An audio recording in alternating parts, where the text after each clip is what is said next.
Next topic is difference of polynomial.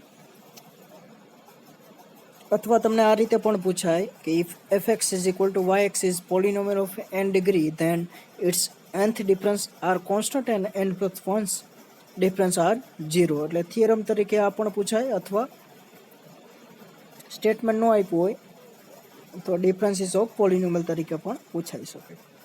તો let us take one polynomial with nth degree. It is fx is equal to yx. Polynomial is a0x raised to n plus a1x raised to n minus 1 plus up to plus an minus 1x plus an. Be the polynomial of nth degree where a0, a1 up to an are constant and a0 are non-zero, means nth degree of x, coefficients of nth degree of x are non-zero. If a0 is 0, then fx has n minus 1 degree. So a0 is non-zero, તમારે ફરજિયાત લેવું પડે. So let a be the interval of differencing, then f of x plus 1. What is f of x plus h? It is y x plus h. X replace 2x plus h in f of x. We get a0 into x plus h raised to n plus a1 x plus h raised to n minus 1 plus up to plus an minus 1 x plus h plus an. Call it equation number 2. Now we know that delta yx is equal to yx plus h minus yx. It is definition of forward difference simply. So y of x plus h means this one, equation 2 minus equation number 1. Equation 1 is yx. Equation 1 is yx. તો તમે અહીં જોઈ શકો છો, પહેલી term જોવો તો એમાંથી a0 કોમન નીકળે તો x plus h raise to n minus x raise to n, અને બીજી ટર્મમાંથી a1 એ રીતે. બીજામાંથી પેલું બાદ કરો તો અહીંયા બે ટર્મ સેમ છે તો કેન્સલ થાય કેમ કે આપણે બાદબાકી કરી. નીચેના ઇક્વેશનમાંથી ઉપરનું ઇક્વેશન બાદ કરી છે તો છેલ્લેથી બીજા ઇક્વેશનમાં ટર્મમાં છેલ્લેથી બીજી ટર્મમાં an માઇનસ 1 કોમન નીકળે, એ રીતે બધી ટર્મમાંથી કોમન નીકળે. તો અહીંયા જોઈ શકો છો a0 કોમન, a1 કોમન, એ રીતે an માઇનસ 1 કોમન, અને last term is cancel out. So now what is expansion of a plus b raised to n? Expansion of a plus b raised to n, because here we have required x plus h raised to n.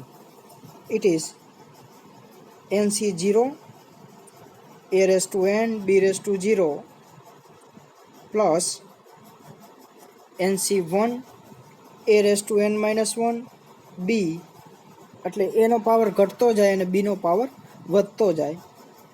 એ રીતે last term શું આવે? ncn a raised to 0 b raised to n. તો n plus 1 term આવે આના એક્સપાન્શનમાં, એટલે 2 લ્યો તો 2 સુધી ટર્મ આવે, 3 ટર્મ આવે 2 લ્યો તો, એટલે a પ્લસ બી સ્ક્વેર એ તમને ખબર છે, a square plus 2ab plus B square, 3 term આવી. તો અહીંયા n પાવર છે તો અહીંયા n પ્લસ 1 ટર્મ આવે. એ રીતે similarly x plus h raise to n નું શું થાય એક્સપાન્શન?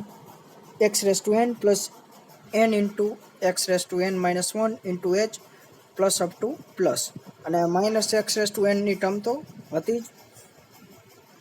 અહીંયા ઓફકોર્સ NC2 આવશે, બુકમાં પ્રિન્ટ આઉટમાં મિસ્ટેક છે. થર્ડ ટર્મ NC2 આવશે, નોટ n.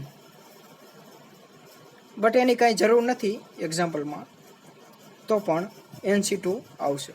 અને છેલ્લી term minus x raise to n, અહીંયા positive x raise to n, અહીંયા negative x raise to n is cancel. અહીંયા x plus h raise to n minus 1, તો x raise to n minus 1 x raise to n minus 1,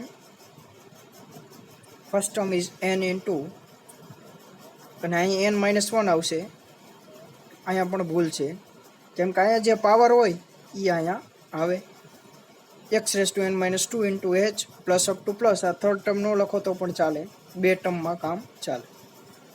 અને અહીંયા minus x raise to n minus 1 હતું જ, તો તો first term અને last term cancel, plus up to plus. હવે બાકીની ટર્મ કેટલી વધી? આ ટર્મ પેલી કેન્સલ થઈ, આમાં પણ, ને આ ટર્મ એ ટર્મ લખી. તો A0 ઇન્ટુ અને A0 મલ્ટીપ્લાય કરી તો શું આવશે? આ ટર્મ આવશે A0 NH x⁻n−1. અહીંયા A0 મલ્ટીપ્લાય થાય અને અહીંયા A1 મલ્ટીપ્લાય થાય, તો અહીંયા x⁻n−2, અહીંયા x⁻n−2 એ કોમન નીકળે. એટલે અંદર જેટલી ટર્મ વધે એને આપણે C1 નામ આપશું. અંદર જેટલી ટર્મ વધે n અને hના ફોર્મમાં હશે એને C1 નામ આપી.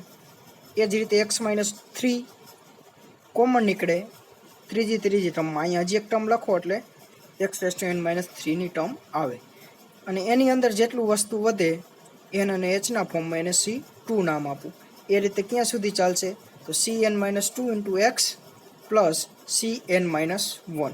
છેલ્લે કોઈ કોન્સ્ટન્ટ વધે એને Cn-1 નામ આપ્યું.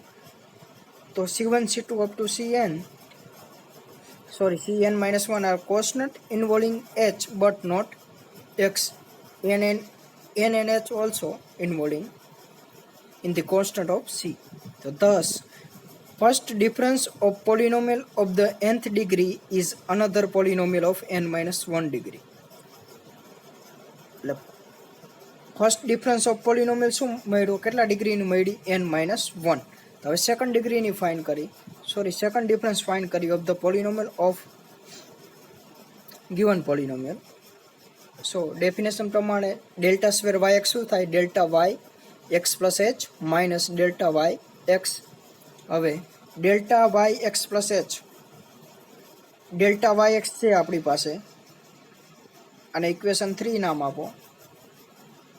તો ડેલ્ટા વાય એક્સ છે તો delta y x plus h શું થશે? એક્સની જગ્યાએ એક્સ પ્લસ એચ મૂકો બધી ટર્મમાં, તો એ થશે delta y x plus h. Minus આ જે ટર્મ દેખાય છે એને નેગેટિવ કરો તો પહેલા ટર્મ આવશે A0 NH x plus h raise to n-1 minus, એટલે આ ટર્મ કોમન નીકળશે, આ નેગેટિવ કરો. પેલા y x plus h delta એની ટર્મ લખો, એની પહેલી ટર્મ શું આવશે? A0 NH into x plus h raise to n-1 minus y એક્સની પહેલી ટર્મ એ આવશે x raise to n-1 into એટલે આ ટર્મ પહેલી, તો એમાંથી કોમન નીકળે A0 NH into x plus h raise to n-1 minus x raise to n-1. તો કોન્સ્ટન્ટમાં કાંઈ ફેર નહીં પડે. ફેર કેમાં પડશે? એક્સની ટર્મમાં, કે કોન્સ્ટન્ટ એઝ ઇટ ઇઝ રહી, કેમ કે આપણે ચેન્જીસ કેમાં કરી છે? એક્સમાં, એને એક્સ પ્લસ એચમાં ફેરફાર કરીશું. તો એ રીતે જે કોન્સ્ટન્ટ મળતા જાય એને C1 C2 અપ ટુ એ તો હતા જ. હવે નવા કોન્સ્ટન્ટ મળે એને આપણે D1 D2 એ રીતે નામ આપ્યું. પહેલી ટર્મની જરૂર છે એટલા માટે પહેલાં આપણે સિમ્પ્લિફિકેશન કરશું કે કેટલા ડિગ્રીની પોલિનોમિયલ એ જોવા માટે. તો આનું એક્સપાન્શન કરો એટલે પહેલી ટર્મ આવશે x રેઝ ટુ n-1. આ નેગેટિવ છે x raise to n-1, A cancel out થાય. તો હવે અંદર શું વધશે? A0 NH, પાવર નીચે ઉતરે n-1c પાવર, પહેલી ટર્મ આવે n-1c 0, એ 1 થાય, એ પણ આની હારે કેન્સલ થાય પહેલી ટર્મ.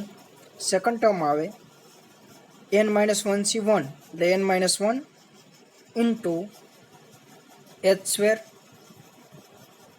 ઇન્ટુ h² ઇન્ટુ x raise to n-2 plus, હવે અહીં x-2ની ટર્મ આવી તો આગળની આવશે એક ઓછી આવશે D1 x raise two n-3. એટલે જે કોએફિશિયન્ટ્સ વધે એને આપણે નામ આપ્યું D1 D2 D3 up to D raise to dn-2.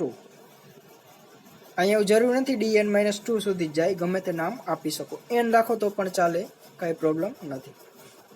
એટલે આ કોન્સ્ટન્ટ જ છે involving h but not x. તો સેકન્ડ ડિગ્રી ફાઇન્ડ કરી ત્યારે એક્સનો પાવર શું આવ્યો? n-1. એટલે thus second difference of polynomial of n-1 degree is another polynomial of n-2. એટલે પોલિનોમિયલ જ થઈ ઓફ ડિગ્રી n-2. એ રીતે delta raise to nth difference find કરો ત્યારે કોએફિશિયન્ટ શું આવશે? પેલો ફાઇન્ડ કર્યો ત્યારે કોએફિશિયન્ટ શું આવ્યો? a0 ઇન્ટુ n આવ્યો.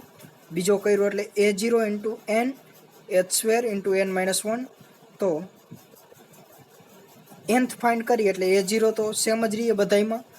હવે એનમાં શું ચેન્જીસ આવે? n into n minus 1, n minus 2 up to 2 into 1 એટલે 1 સુધી જશે, કેમ કે n પાર્ટ પડશે, n સુધી ઘટશે એટલે n માઇનસ 1 ઇઝ 1 થઈ ગયું. n minus n minus minus plus 1 છેલ્લી ટર્મ 1 આવશે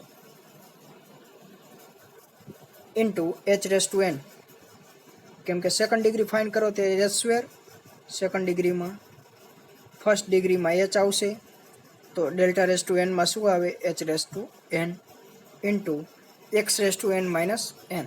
એ કઈ રીતે આવ્યું? ફર્સ્ટ ફાઇન્ડ કરી ત્યારે પાવર શું આવ્યો? n minus 1. સેકન્ડ કઈ રીતે? એક્સનો પાવર n માઇનસ 2માં કન્વર્ટ થયો. તો nth ફાઇન્ડ કરી તો x² માઇનસ n એટલે n minus n is 0, x² is 1. તો કોન્સ્ટન્ટ વેલ્યુ મળી ગઈ, કેમ કે x વાળી ટર્મ છે જ નહીં. અને n into n minus 1, n minus 2 up to 2 into 1 ને તમે n ફેક્ટોરિયલ પણ લખી શકો. તો which is constant and independent of x. તો therefore the nth difference is constant. હવે આનો ડિફરન્સ લ્યો ને અગાઉ આપણે પ્રોપર્ટી જોઈ હતી ફોરવર્ડ ડિફરન્સની કે કોન્સ્ટન્ટ હોય એનો ડિફરન્સ લ્યો delta C is 0 where C is constant. તો અહીંયા કોન્સ્ટન્ટ વેલ્યુ છે તો અહીંયા બે બાજુ ડેલ્ટા ડેલ્ટા વડે મલ્ટીપ્લાય કરી તો સી બરાબર આ વેલ્યુ છે તો કોન્સ્ટન્ટનો ડિફરન્સ શું થાય? 0. એના કરતાં પણ વધારે લ્યો તો પણ 0 થાય. તો therefore n higher degree are 0. તો આ હતી proof of nth difference are constant of n degree polynomial and higher order differences more than n are always 0.